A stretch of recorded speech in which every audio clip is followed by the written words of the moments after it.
Thank you so very much. It is indeed an honor and a privilege to be here. First and foremost, at the Rishihood University itself, when I studied about the, the program and everything, I was very impressed that a new paradigm is sort of coming forth in this, and hopefully this will be the engine to bring about a very much needed change in the academic world, because it has become very stagnant, in my view, across the globe. And so this should be the driving engine for that. And it's very much in the spirit of what Sri Aurobindo said. In a nutshell, if you want to say about Sri Aurobindo, it is all about call for action and transformation. So this is the sort of the very essence of it. And it is indeed a great honor and a privilege and a blessing, I would say, to be speaking on this very momentous occasion on Sri Aurobindo. And it is really a privilege to have been part of this journey.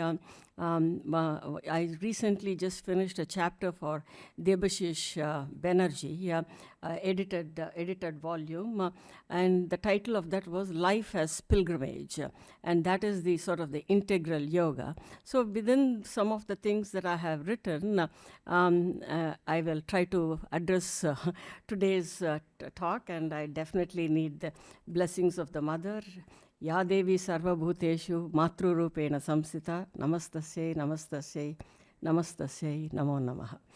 So, so Sri Aurobindo, first place when we did the very title of the my talk, which Sampaji gave, was Spiritualizing the Political. It implies a certain division between the political and the spiritual.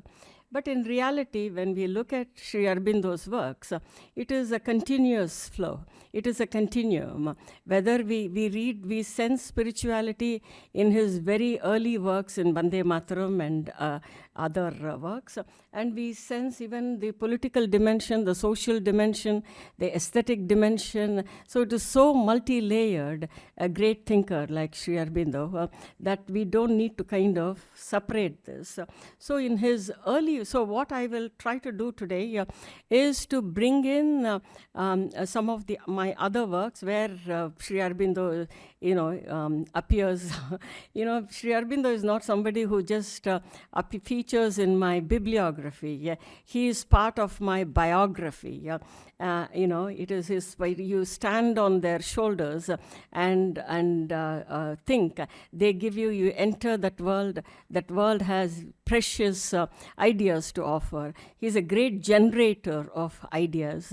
His works are a condenser of a whole cultural memory. It is a repository of great ideas. So there is a multiple, and cleanser of unclean ideas too. So what Sri Aurobindo offers is this kind of a very vastness. Almost recently I gave a talk on Sri Aurobindo at Jadavpur just 1 week back, and the title of that was Dance of Words Under an Open Sky on an Uneven Earth. So, and I was trying to integrate what is my expertise technically, at least in the academic world, and that is Russian thinkers. One is Mikhail Bakhtin. So Mikhail Bakhtin wrote considerably about what does it mean to live in an open-ended world? What does it mean to live in a dialogic world? Dialogue, democracy, openness, unfinalizability, these are the very cornerstones of living in a democratic society, and Mahabharata embodies that entire spirit. So I'll talk about the aesthetic, the authorship, and the, as Sampaji very rightly said, that what the role of whether it is an educator or whether it is a spiritual leader or whether it is, even a political leader, is not to take possession aggression and sort of turn themselves into heroes, but rather it is to sort of suspend that whole sense of I-ness and empower the other. The other is not just a follower, but the other is actually should be empowered in their own right. So whether we look at this in a very literary way, or in political matters, these are all very much the same, that stream, right? That lack of not asserting semantic authority and drawing the boundaries and dictating to the reader or to the subject or to anyone is really very problematic. And as you rightly pointed out, the job of a king, even if you have the power, don't abuse it, don't misuse it. You have to know when, where, and how, and why you must fight the battle that you ought to fight. So in very early on, I think last year or something, the filmmaker Vivek Agnihotri asked me a question. I wrote many of his reviews on his film. And he said, Lakshmi ji, why is it that India is at war with Bharat? Why is India at war with Bharat? So I said, okay, I need to think through this and write. And one is Bharat is an ancient civilization, and India is a nation state. One is timeless, anadi. The other is extremely sort of time-bound. And actually that itself is the problem, because when India established itself, it practically deracinated itself. It detached itself from that civilizational ethos, and it has so instead of a continuity, we are finding almost a combative kind of a relationship between India and Bharat, right? So I started this paper. It was published in Manushi. I said, he says this, I'm sure all of you know this, the foundations of Indian culture. He says, the right judgment of the life value of Indian philosophy is intimately bound up with the right appreciation of the life value of Indian religion. Religion and philosophy are too intimately one in this culture to be divided from each other. So when we look into the Western world, what is happening is that many want freedom from religion. And I would say that Sanatana Dharma gives freedom in religion. You don't need to be outside of it in order to find, freedom. So for politics and for all various purposes, this sort of a continuity, right? So in none of Sri Aurobindo's works, we find a kind of a separation. That's why he's called the prophet of nationalism. Nationalism itself, there is an ocean of a difference between the sense that Sri Aurobindo pointed out. It is about devotion. It is about duty. It is about sacrifice. It is about the larger good of, nation. It is about finding out who we are. In the Western world, it has become very fashionable for people to send their DNA samples and go to ancestry.com and figure out where they come from. If our biological genome body has 25,000 to 30,000 genes cluster, right, in our genetic system, we also have a civilizational genome that we cannot separate ourselves from.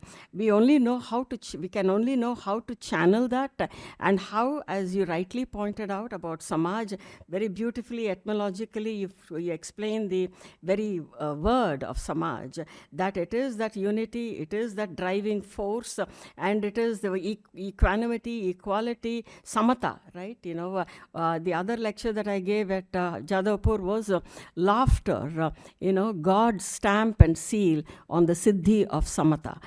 So laughter is a very highly enlightening kind of a moment, because it is a true companion, a close companion of truth.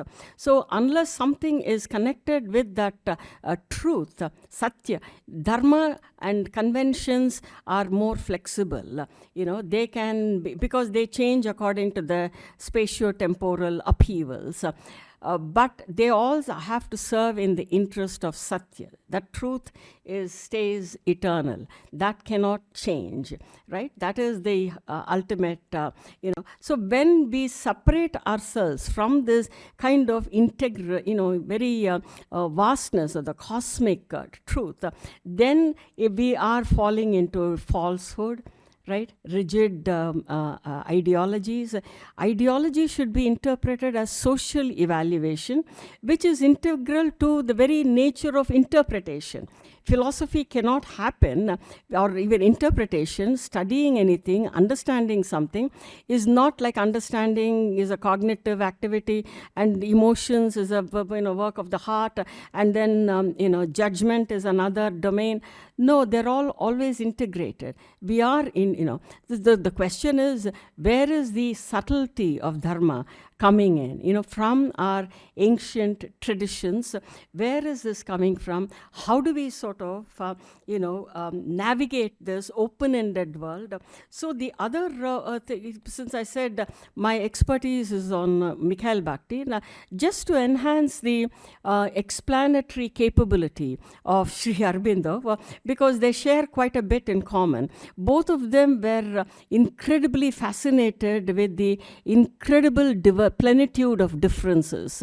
So earlier when I was talking with Sampaji, there is always that core, the anchoring point, which is the center of gravity. Without, when the diverse elements are detached from this, anchoring point, then it leads to falsehood, it leads to rigidity, it leads to, fanaticism.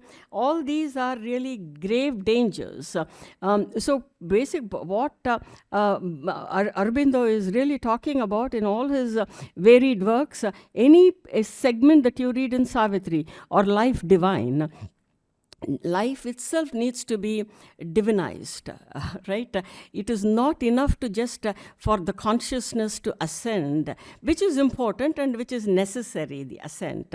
But equally important is the application of what has been revealed, learnt, realized at the, for lack of better words, mountaintop. It needs to come to the plains, right? And it needs to sort of enter that. So at the end of Life Divine, he talks about triple transformation, right? There has to be that porous opening for the higher energy and forms to enter the system and then penetrate deeper and deeper. And it is not an easy task. There will be stiff resistance as it goes deeper and deeper and into darkness. There is bound to be, at least the body will give you a lot of resistance for that.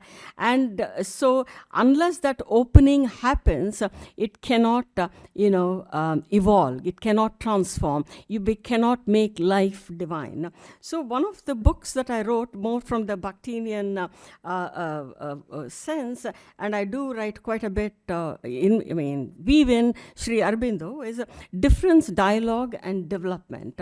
So the premise of this book is that the reality of differences necessitates a dialogue.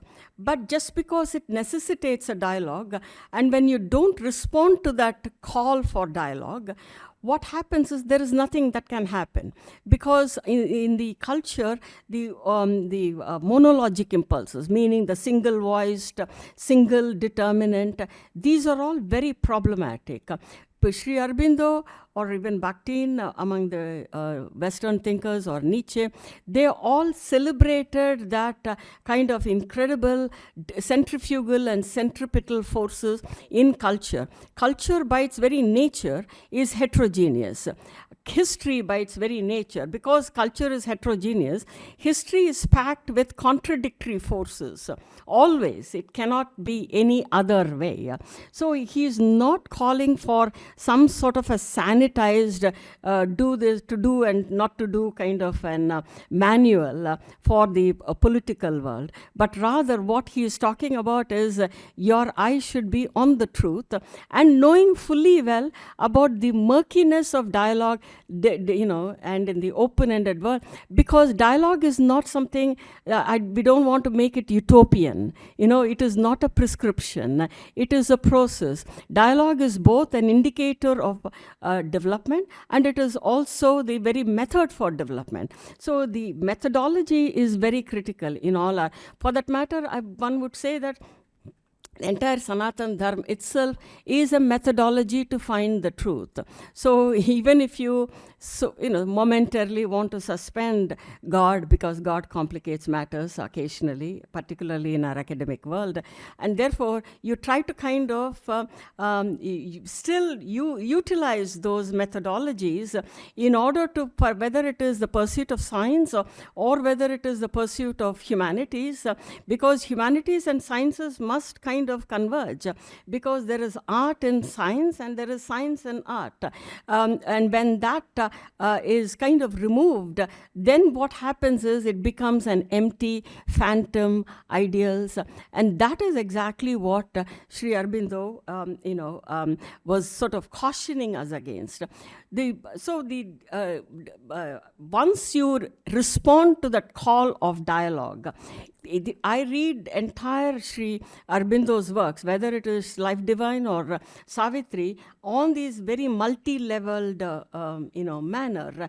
And that multi-leveled is, it is at once a great poetry, it is at once a great history, it is at once a great philosophy, it is at once a philological philosophy of language.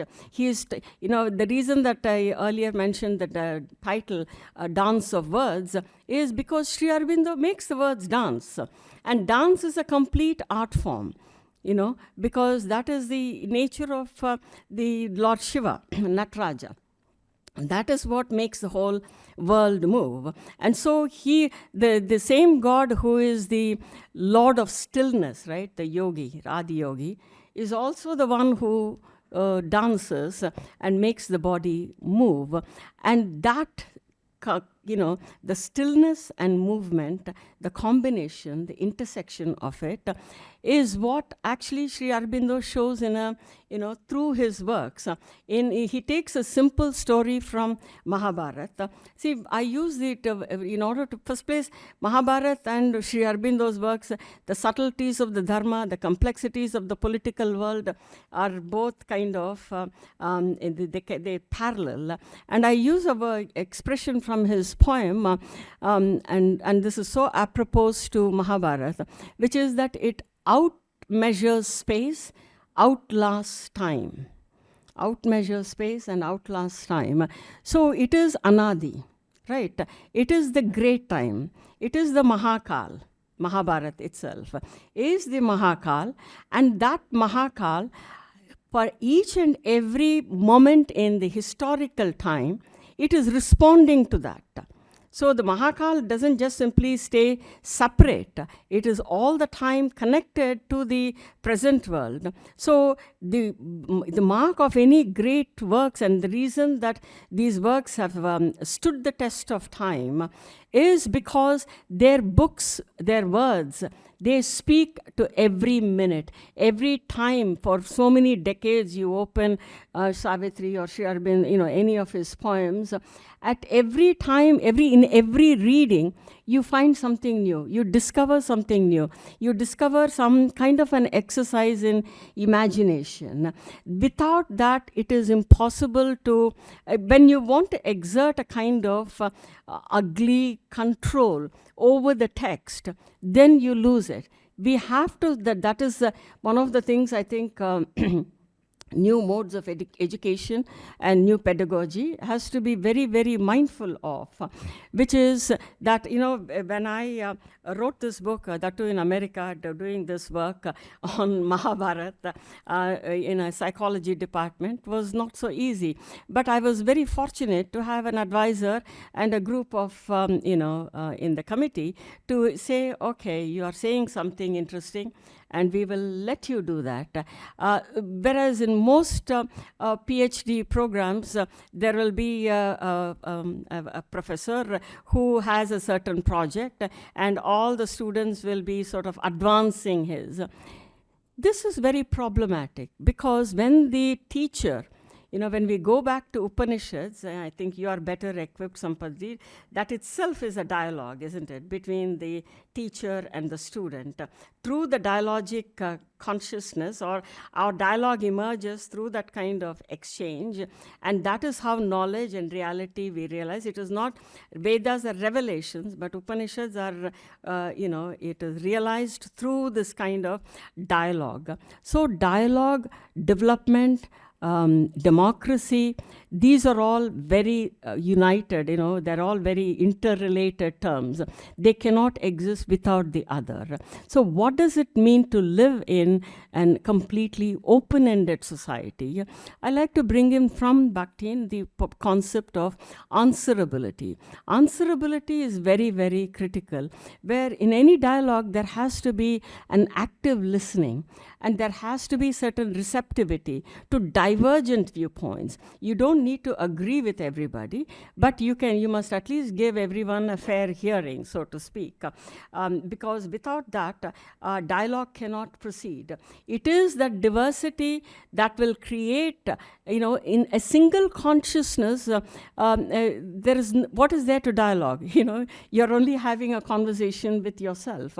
Only when there are multiple consciousnesses, then there is a scope for that movement. When you're talking about that movement, samajam, right? That's what you said.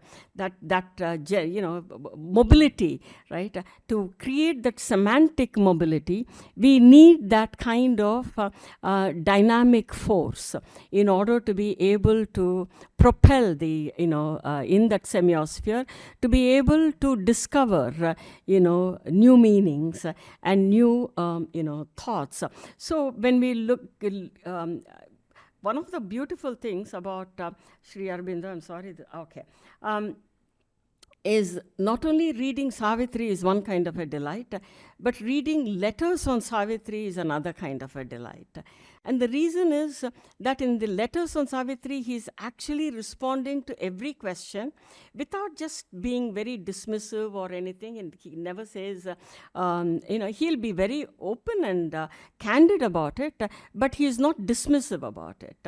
And what we discover in that is the very creative processes about receptivity. So there is I'm reading one of his letters. There is an invariable no invariable how except that I receive from above my head and receive changes and corrections from above without any initiation by myself or labor of brain. Even if I change 100 times, the mind does not work at that. It only receives. Formerly, it could not be to do so. The mind was always laboring at the stuff of the unchanged formation. The poem comes as a stream, beginning at the first, the line and the ending and the last. So the receptivity, making the mind porous, right, to allow. I worked on a chapter called Dancing in the Sky of Consciousness, and I write about the Bharatanatyam dancer, Malavika Sarukaya. So she also talks about, dancers have to, with a finite body, right, with the fixed contours of the body, they have to suggest the infinite.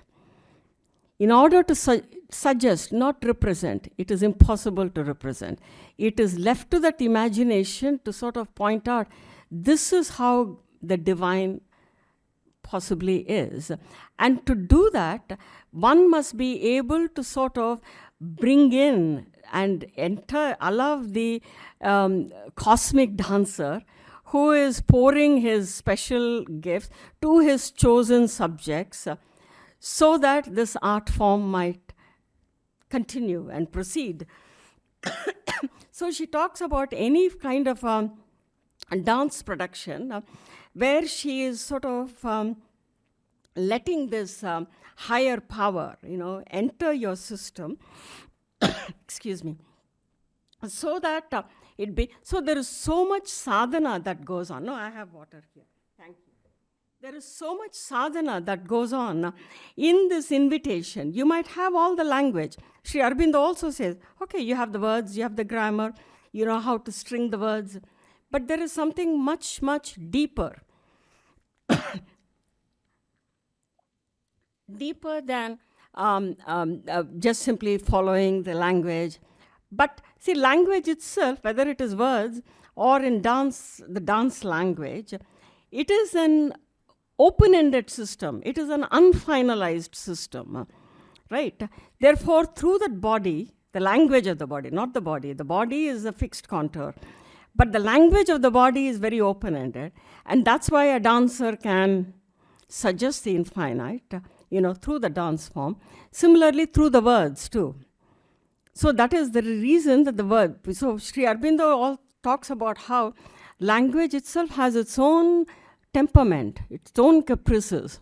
You can kind of play with the, in letters on, just one second, if I can find it, the actual quotation. Okay. I can't find it. So the language has its own sort of tendencies. It has an independent existence, unlike in the Western world, where language is only instrument in the hands of the individual. But for us, the Akshara Brahman, Shabda Brahman, these are all really, it has its own, so it is divine. Only because it is divine, it has its own playfulness.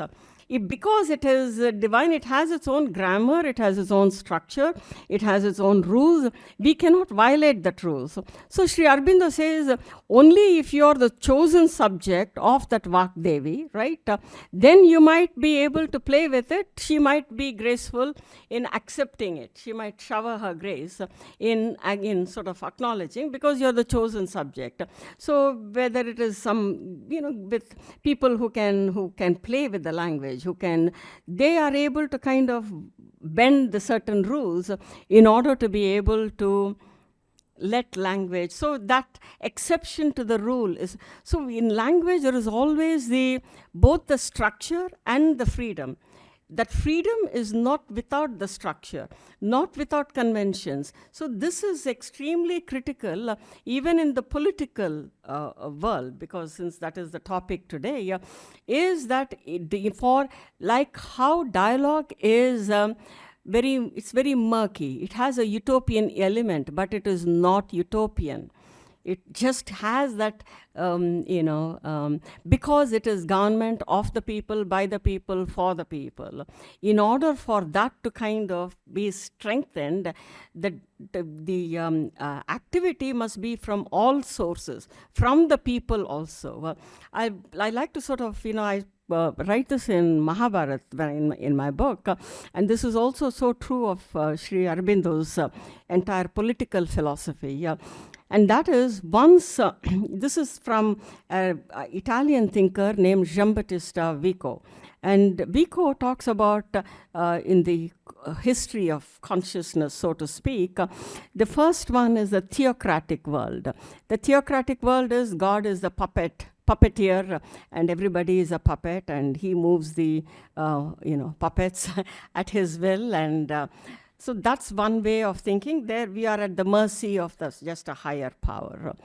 The second, when it comes into the aristocratic world, the way the world is organized, or the way the consciousness even perceives the social order, is that it is the world of heroes and then the ordinary. Right? So that means that the hierarchical organization is already accepted. That is the sort of the world of aristocracy, right? From theocratic to aristocratic world, or monarchy, a king. But from that, you have to move towards the democratic world, where there is, the human. So it is through the collective democracy. Now, in democracy, there is irony that is very palpable. The irony is because in the democratic world, anyone with or without qualifications wants to become, wants to make claim to the throne. Right? And it happens. That is the very nature of it. But what we sort of relinquish, and the murkiness and the chaos that comes with democracy is that gives you the scope for self-awareness, consciousness, the evolution of consciousness. And I'll sort of relate it to the evolution of in the history of consciousness itself. When we look at the whole avatars, but let's I'll for the moment go from Ramayana and Mahabharata. In Ramayana, the god comes as Nar, right? Narayan comes as Nar, and then he's setting a good example, and he adheres to in an unwavering manner to Dharma, to set a good example. Unwavering is not fanatical or dogmatic. It is just simply a commitment to certain, ideals, because you have to set an example. But from that, invariably, it had to come to the Dwapar Yuga, where Krishna he says, I am not a puppeteer. You have agency, you have free will, the humans, you have to fight your own battles. I will only give you all the materials to guide you how to fight that battle. But the battle must be done by you, and you have to take ownership of it. So that ownership is not just simply in the battlefield, but ownership also in the, if you extend that principle, it is also about interpretive act. How do you give meanings to something? We cannot engage in epistemic violence. So Sri Aurobindo also talks about how a kind of an fixed dogmatic ideal, no matter how noble it is, when that ideal is so, you're holding on to it in a fanatical manner, it invariably, sort of dogmatic ahimsa, becomes himsa. He's very, very clear about that. It is the indeterminacies, of the multi-layeredness and honoring nothing, no ideal can be decontextualized and dehistoricized. You have to, so the subtleties of Dharma that is there in Mahabharata, we find that also in Sri Aurobindo's works. After all, the very story of Savitri is taken from Vanaparva in Mahabharata. He takes that and sees that as a symbol of human evolution. So in that human evolution, there is, we arrive at that, not arrive, but it's a constant process of evolution. And in that, so reading Mahabharata is like entering a hall of mirrors, in every corner, and that hall of mirrors, we see ourselves seeing ourselves. So when we see ourselves seeing ourselves, that is a way, and the images are infinite, right? In those infinite images, because when there are mirrors all over, it is infinite images, we have to find that big self in that small self, right? That discovery is what is going to sort of allow us to ascend and also be receptive to the descending forces of the divine energy. So when Sri Aurobindo talks about that receptivity, he's also talking about just because you have created a work of art, that doesn't mean that you can finalize that and determine the meanings and dictate to the readers how to read that work. So even Bakhtin writes about author-hero relationship. Author and hero can be read on many levels, right? The creator and the created. The created has an independent voice in his or her own right. And the job of so Vyasa himself, the Mahabharata doesn't come to us, through the voice of Vyasa, right? It is narrated by Ugrasrava in Naimisha forest, where the sages are assembled about what he heard, what Vaisampayana told, in the so it is the very structure of Mahabharata itself is very dialogic. And the dialogue par excellence is right in the middle of Mahabharata, that is Bhagavad Gita.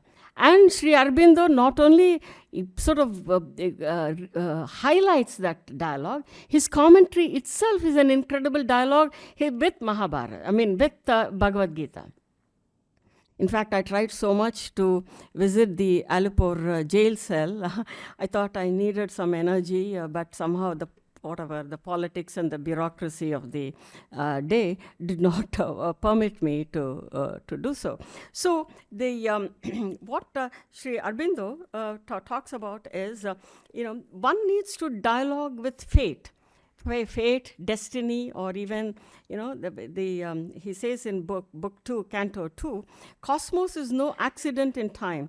There is meaning in each play of chance. There is freedom in each phase of fate. Right. This is an incredibly powerful message to us, because very often we sort of succumb to the, to think that entire life is controlled by the powerful forces of fate, is to relinquish your agency, because the whole book of Sri Aurobindo is about how to be a karma yogi, right? It is a call for action. It is a call for guided by certain principles, and guided by, that is the reason that Sri Aurobindo practically revived and recovered while his life began as a freedom movement for the country, he went beyond the country and said, I have to go and recover Bharat, the greatness of Bharat. And that is what needs to be sort of brought to the forefront. Without that, all this just simply freedom is not going to. So today we need Sri Aurobindo in every realm of our life, whether it is in the spiritual pursuit, or whether it is, and actually we should not be separating the spiritual from the political, or from the epistemological, or from the academic, rigorous, academic endeavors, because they're all one and the same. Because the whole purpose of life divine, the very is to divinize, to bring the divine forces. In fact, Mother talks about cellular transformation. Even the body's cells need to be in a kind of a dialogue and to live in harmony, because there are so many. So whether we look at it even biologically or on a cosmic plane, the issues are the same, because that's why I said about the genome body.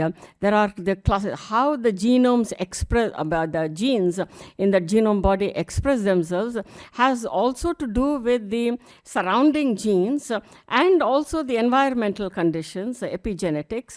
So similarly, when I say dialogue, the dialogues of the title that I've given to my book on the Mahabharata is Dialogics of Self, the Mahabharata and Culture. And why do I say? Because one requires a kind of a dialogic consciousness to be able to invite the other, right? A divergent other. Divergent other doesn't necessarily mean, I'll get to that in a minute. So you have to develop that dialogic consciousness. The text need to be dialogic. Right. So in Mahabharata, nowhere, although quite literally and figuratively, Vyasa is the author, so to speak. But we don't hear, it is not coming directly from Vyasa to us. Most of us, we got it from our grandmothers or somebody at home, while feeding us, they told us stories, and we cried and we laughed and we got angry and we got agitated. And that is how the story has been internalized. And culture. So culture means if one might have a dialogic consciousness, a text might very well be dialogic, but if cultural conditions are very monologic and rigid, and that is what I think today is happening. Those monologic impulses have taken over across the globe. So, which means you have to create conditions collectively for the dialogue to come. And it is really my very firm I feel strongly that long before all this dialogue and multi-pluralism and all this become fashionable words in the Western world, the Indian intellectual traditions dealt with dialogue in a far, far deeper way, at a philosophical level, at an social level, at an even at the philological levels, on so many levels. And that's why right now I'm working on a book called Language, Reality and Laughter. Hasya is a very powerful moment of enlightenment. Laughter is a close companion of truth, and that close companion of the truth. So truth is what is the must be honored, and rather than everything else that might be very time bound, often falsehood might run its course, but it is the ultimate truth that matters most. So the one must arrive at the point. This is from the excerpt from the book. What time? Oh, how is the time? Sure. Fine. I'll just, because this is a very beautiful passage from the book of Everlasting Day, because eternity multiplied its vast self-look, translating its endless mightiness and joy into delight souls playing with time could share. Playing with time could share. See how beautiful that is. So you are, because time is the ultimate arbiter of truth. It is the most judicious, Kala Brahman. Kala can tell you. Kala can let the falsehood part run its course, but it'll preserve the truth and displace it at the moment chosen by it. In grandiose, ever newborn from the unknown depths, in powers that leaped immortal from unknown heights, in passionate heartbeats of an undying love, in scenes of sweetness that can never fade, immortal of the rapturous heart and eyes, in serene arches of translucent calm, from wonders dream vast, cloudless skies slid down, an abyss of sapphire, sunlight visited eye, which suffered without pain the absolute ray and saw the immortal clarities of form. I think in this kind of endeavor to the best way to celebrate and honor Sri Aurobindo is for each of us to be able to answer to, there is a concept called a super addressee. Yeah? So there is the presence of the super addressee in everything that we talk and we do, because that is the way we answer to that. And the way to honor Sri Aurobindo is to sort of bring his incredible insights into that life and into our education system, into the politics, so that the teacher is not controlling the student's mind, the politician, the leader is not controlling the subjects, right? And even the creator is not asserting his own creation. And the best example for that comes from Shiva. Shiva, when, because outsideness is a very powerful factor, and when, you mentioned Pranava, so when Kartikeya, the precocious son, says, I will explain what Pranava is, you can't do that. So Shiva says, okay, I'll kneel in front of you. That's why one of the names for Kartikeya is Swaminathan, the Lord of Lord. So he kneels before his own son and takes the lesson. So that is a very powerful way of looking at the relationship between the creator and the create. That is exactly what you see in when Sri Aurobindo writes, whether it is Life Divine or any of his incredible works. That is the call that he did for so many decades as to how Bharat should be. And that Bharat has to be dialogic, and it is very much in the DNA, and we cannot be detached from that, important DNA. Thank you so very much.